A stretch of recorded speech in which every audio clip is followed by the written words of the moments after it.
ಇಂದೇ ಡೌನ್ಲೋಡ್ ಮಾಡಿ ಮತ್ತು ನಿಮ್ಮ ನೆಚ್ಚಿನ ಶೋಗಳನ್ನ ಆನಂದಿಸಿ. ಅಣ್ಣ, ನಾಳೆ ಬೆಳಗ್ಗೆ ಪೂಜೆಗೆ ಪುರೋಹಿತರಿಗೆ ಇನ್ಫಾರ್ಮ್ ಮಾಡಿದ್ಯಾ? ಹಾ ಸೌಂದರ್ಯ, ಹೇಳಿದ್ದೀನಿ. ಅವರೇ ಬೆಳಗ್ಗೆ ಬೇಗ ಬಂದು ಎಲ್ಲ ಅರೇಂಜ್ಮೆಂಟ್ಸ್ ಮುಂದೆ ನಿಂತು ನೋಡ್ಕೋಬೇಕು. ಸರಿ, ಇನ್ನೊಂದ್ಸಲಿ ಫೋನ್ ಮಾಡಿ ಬೇಗ ಬರ್ದಕ್ಕೆ ಹೇಳ್ತೀನಿ. ಆಮೇಲೆ ಚಿಕ್ಕತೆ ಅಡಿಗೆ ವ್ಯವಸ್ಥೆ ಆಗಿದ್ಯಾ? ಅಯ್ಯೋ, ಅದಕ್ಕೇನಂತೆ ಸುಕ್ಕು ಅದೆಲ್ಲ ಚೆನ್ನಾಗಿ ಅರೇಂಜ್ಮೆಂಟ್ ಮಾಡ್ತಾರೆ ಅಲ್ವಾ ಸುಕ್ಕು? ಚಿರು, ಫ್ಲವರ್ಸ್ ಎಲ್ಲ ಫ್ರೆಶ್ ಆಗಿರ್ಬೇಕು. No artificial flowers.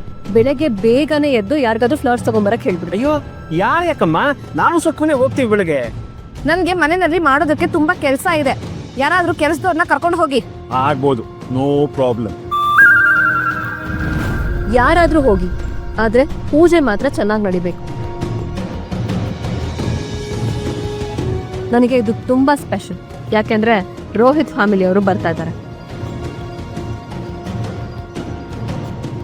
Chiru, Archana ಮದುವೆ ಆಗ್ತಿದೆ ಅಂತ ಎಲ್ಲರೂ ಖುಷಿಯಾಗಿದ್ದಾರೆ, ಆದ್ರೆ ನೀನೊಬ್ಬ ಮಾತ್ರ ಯಾಕೆ ಡಲ್ಲಾಗಿದೆಯಾ? ಅದಕ್ಕೆ ನಿಮ್ಮ ಹತ್ರ ಸ್ವಲ್ಪ ಮಾತಾಡ್ಬೇಕಿತ್ತು. ಹಾ, ಹೇಳು ಚಿರು. ಅಚ್ಚುಗೆ ಈ ಮದುವೆ ಇಷ್ಟ ಇಲ್ಲ ಅನ್ಸುತ್ತೆ.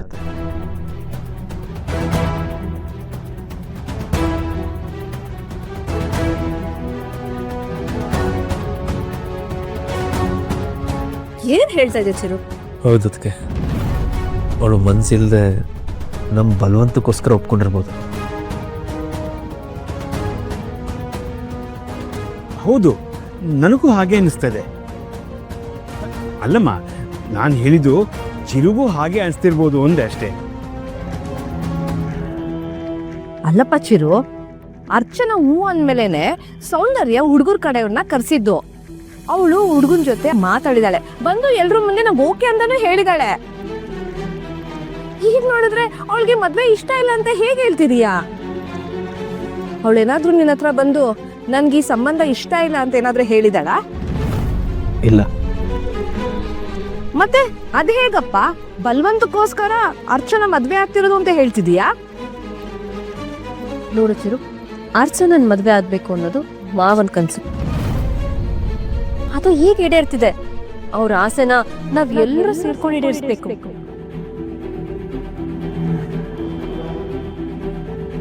ಅವ್ರು ಅನ್ಕೊಂಡಿರೋದಕ್ಕಿಂತ ಅದ್ಧೂರಿಯಾಗಿ ಮದ್ವೆನ ನೆರವೇರಿಸ್ಬೇಕು ಅನ್ನೋದೇ ನನ್ನ ಆಸೆ. ಅರ್ಚನಾ ಬಗ್ಗೆ ನೀವು ಯಾರು ತಲೆ ಕೆಡಿಸ್ಕೋಬೇಕಾಗಿಲ್ಲ. ಅವಳು ಈ ಮದುವೆಗೆ ಸಂತೋಷದಿಂದ ಒಪ್ಕೊಂಡಿದ್ದಾಳೆ. ನಾನು ಈಗ ತಾನೇ ಅವಳ ಹತ್ರ ಮಾತಾಡ್ಕೊಂಡ್ ಬಂದೆ. ಹೌದಮ್ಮವ? ಹೌದಮ್ಮ, ಇಷ್ಟಕ್ಕೆಲ್ಲ ಕಾರಣ ನೀನೇ. ಸೊ ನಿನಗೆ ಎಷ್ಟು ಥ್ಯಾಂಕ್ಸ್ ಹೇಳಿದ್ರು ಕಡಿಮೆನೆ. ಥ್ಯಾಂಕ್ಸ್ ಎಲ್ಲ ಯಾಕೆ ಮಾವ?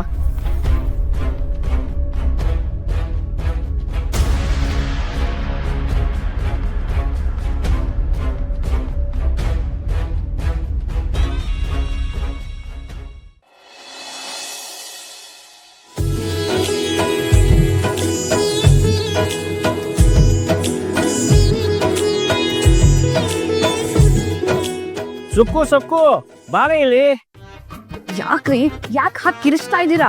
ನೀನು ಬಂದು ನನ್ನ ಜೊತೆ ಹೆಲ್ಪ್ ಮಾಡು, ಮೈಲಿರೋ ಸೊಕ್ಕು ಕಮ್ಮಿ ಆಗತ್ತೆ. ಬೇರೆಯವ್ರ ಮುಂದೆ ಅವಮಾನ ಮಾಡೋದಂದ್ರೆ ನಿಮ್ಗೆ ಖುಷಿ ಅಲ್ವಾ? ಹಾಗೆಲ್ಲ ಕಣಿ, ನಮ್ಮ ಜೊತೆ ಎಲ್ಲ ನೀನು ಕೆಲಸ ಮಾಡಿದ್ರೆ ನಮಗೂ ಖುಷಿ ಆಗತ್ತಲ್ವಾ?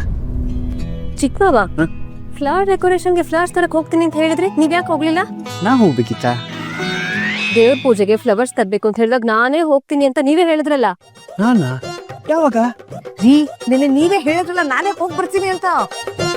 ಸಾರಿ ಕಣಮ್ಮ, ನಿನ್ನೆ ರಾತ್ರಿ ಮಲಗಿದ್ ಲೇಟ್ ಆಯ್ತು, ಬೆಳಗ್ಗೆ ಎಚ್ಚರನೇ ಆಗಿಲ್ಲ. ಈಗ ಬೆದ್ದಿದ್ದೀರಾ? ಚಿಕ್ಕಮ್ಮ, ಅಚ್ಚು ರೆಡಿ ಆದ್ಲ? ಅಯ್ಯೋ, ಅವಳು ಎಲ್ರಿಗೂ ಇಂತ ಮುಂಚೆ ಎದ್ದು ಸ್ನಾನ ಮಾಡಿ ದೇವ್ರಿಗೆ ದೀಪ ಹಚ್ಚಿ ರೆಡಿ ಆಗ್ತೀನಿ ಅಂತ ಹೋದ್ಲಪ್ಪ. ಅವಳ ಮುಖದಲ್ಲಿ ನಾನು ಯಾವತ್ತೂ ಇಷ್ಟು ಖುಷಿ ನೋಡಿರ್ಲಿಲ್ಲ, ಇವತ್ತೇ ನೋಡಿದ್ದು. ನಿನ್ನ ಆತಂಕ ನನಗೆ ಅರ್ಥ ಆಗುತ್ತೆ ಚಿರು. ಎಲ್ಲ ಹೆಣ್ಮಕ್ಳು ಹಾಗೆ ಮೊದ್ಲಿಗೆ ಮದ್ವೆ ಬೇಡ ಬೇಡ ಅಂತ ಹೇಳ್ತಾರೆ, ಆಮೇಲೆ ಅವರೇ ಒಪ್ಕೋತಾರೆ. ಅವರು ಯಾರನ್ನೇ ಇಷ್ಟಪಡ್ಲಿ, ಆದ್ರೆ ಕೊನೆಗೆ ಅವ್ರಿಗೆ ಮನೆ ಮರ್ಯಾದೆನೇ ಮುಖ್ಯ ಆಗತ್ತೆ.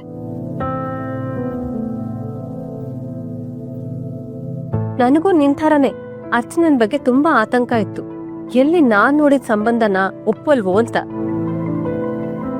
ನಾವ್ ಯಾರು ಅವಳಿಗೆ ಫೋರ್ಸ್ ಮಾಡಿ ಮದ್ವೆಗೆ ಒಪ್ಸಿಲ್ಲ. ಅವಳೇ ಸಂತೋಷದಿಂದ ಒಪ್ಕೊಂಡಿದ್ದಾಳೆ. ಸೊ ನೀನ್ ತಲೆ ಕೆಡ್ಸ್ಕೋಬೇಡ, ಆರಾಮಾಗಿರೋ.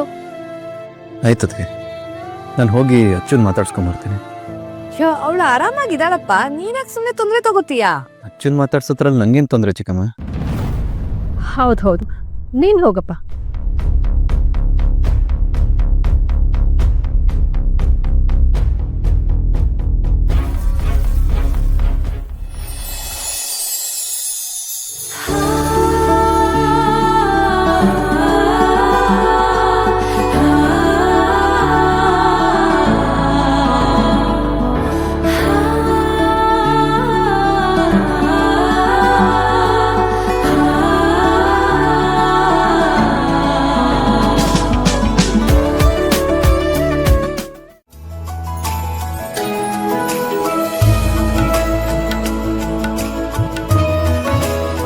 ಯಾಕ್ರಿ ಇಷ್ಟು ಅರ್ಜೆಂಟಲ್ಲಿದ್ದೀರಾ? ಯಾವ ಕಡೆ ಹೋಗ್ತಾ ಇದ್ದೀರಾ? ಅದು ಇವತ್ತು ವರಮಹಾಲಕ್ಷ್ಮಿ ಹಬ್ಬ ಅಲ್ವಾ, ಅದಕ್ಕೆ ಮನೆಗೆ ಹೋಗಿ ಅವ್ರು ನಂಗೆ ಹೊಲ ಬ್ಲೌಸ್ ಕೊಟ್ಟಿದ್ರಲ್ವಾ, ಅದನ್ನ ಕೊಟ್ಟು ಬರಬೇಕು. ನೀವೇನು ಹಾಲು ನ್ಯೂಸ್ ಪೇಪರ್ ಹಾಕ್ತಿದ್ದೀರಾ? ಮನೆಗೆ ಹೋಗಿ ಕೊಟ್ಟು ಬರೋಕ್ಕೆ? ಕೊಟ್ಟವ್ರೆ ಬಂದು ತೊಗೊಂಡೋಗ್ತಾನೆ. ನಿನ್ನೆನೆ ಕೊಡ್ತೀನಿ ಅಂತ ಒಪ್ಕೊಂಡಿದ್ನಲ್ವಾ, ಆದರೆ ಕೊಡೋಕ್ಕಾಗಲಿಲ್ಲ. ಇವತ್ತು ಹಬ್ಬ ಬೇರೆ, ಅವ್ರಿಗೆ ಬರೋಕ್ಕಾಗಲ್ಲ, ಅದಕ್ಕೆ ನಾನೇ ಹೋಗಿ ಕೊಡ್ತಿದ್ದೀನಿ.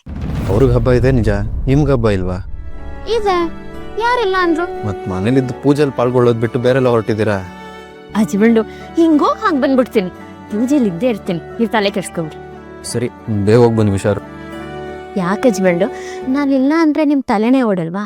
ಓವರ್ ಆಗಾಡ್ಬಿಡಿ, ಹೋಗಿ ಬನ್ನಿ. ನೋಡ್ದ ಸೌಂದರ್ಯ ಎಷ್ಟು ದಿಮಾಕಿದೆ ಇವಳಿಗೆ. ನಾವು ಪೂಜೆ ಬಗ್ಗೆ ತಲೆ ಕೆಡ್ಸ್ಕೊತಿದ್ರೆ ಇದಕ್ಕೂ ನನಗೂ ಸಂಬಂಧನೇ ಇಲ್ಲ ಅಂತ ಊರ್ ಸುತ್ತಕ್ಕೆ ಹೋಗ್ತಿದ್ದಾಳೆ. ಕರೀರಿ ಅವನ್ನ. ಏ ದೀಪಾ, ಬಾರ ಇಲ್ಲಿ. ಏನ್ ಮೇಡಮ್, ಒಂದ್ ಸ್ವಲ್ಪ ಬೇಗ ಹೇಳಿ, ನಂಗೆ ತುಂಬಾ ಕೆಲಸ ಇದೆ. ಚಿರು ಹತ್ರ ಮಾತಾಡ್ತಿದ್ದು ನಾನು ಈ ಕಿವಿಲ್ ಕೇಳಿಸ್ಕೊಂಡೆ. ನೀನೇನು ಅವನ ಹತ್ರ ಮ್ಯಾಗ್ನೆಟ್ ತರ ಅಂಟ್ಕೊಂಡಿದ್ದೆ? ಅಂದ್ಮೇಲೆ ಎಲ್ಲ ಗೊತ್ತಾಗಿರ್ಬೋದಲ್ವಾ. ಸರಿ, ಬರ್ತೀನಿ. ಏಯ್, ಮನೆಯಲ್ಲಿ ಪೂಜೆ ನಡೀತಿದೆ ಅಂತ ಗೊತ್ತಿದ್ರು ಮನೆಗೆ ಹೋಗಿ ಬ್ಲೌಸ್ ಕೊಡ್ತಿದೀಯಾ? ಅಂದ್ರೆ ಈ ಮನೆ ಮರ್ಯಾದೆನ ಹಾಳು ಮಾಡ್ಬೇಕು ಅನ್ಕೊಂಡಿದ್ಯಾ? ಇಲ್ಲ ಮೇಡಮ್, ಮರ್ಯಾದೆ ಹೋಗೋದಕ್ಕೆ ನಾನೇನ್ ಕಳ್ತನ ಮಾಡ್ತಿದ್ದೀನ ಅದು ಮೋಸ ಮಾಡ್ತಿದ್ದೀನ?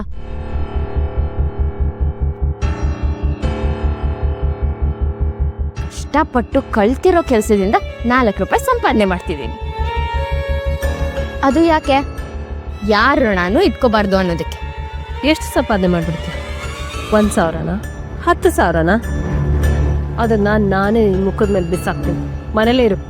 ನನ್ನಿಂದ ನಿಮ್ಮಷ್ಟು ಸಂಪಾದನೆ ಮಾಡೋಕ್ಕಾಗಲ್ಲ ಅಂತ ಗೊತ್ತು ಮೇಡಮ್, ಆದ್ರೆ ನಿಮ್ಮಿಂದ 1 ರೂಪಾಯಿ ತಗೊಳ್ಳೋಣ.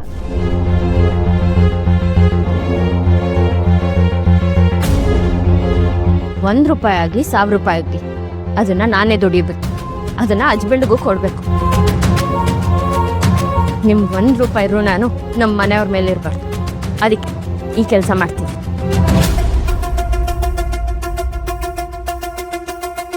ಅದನ್ನ ಮಾಡಬೇಡ ಅಂತ ಹೇಳೋ ಅಧಿಕಾರ ಇಲ್ಲಿ ಯಾರಿಗೂ ಇಲ್ಲ.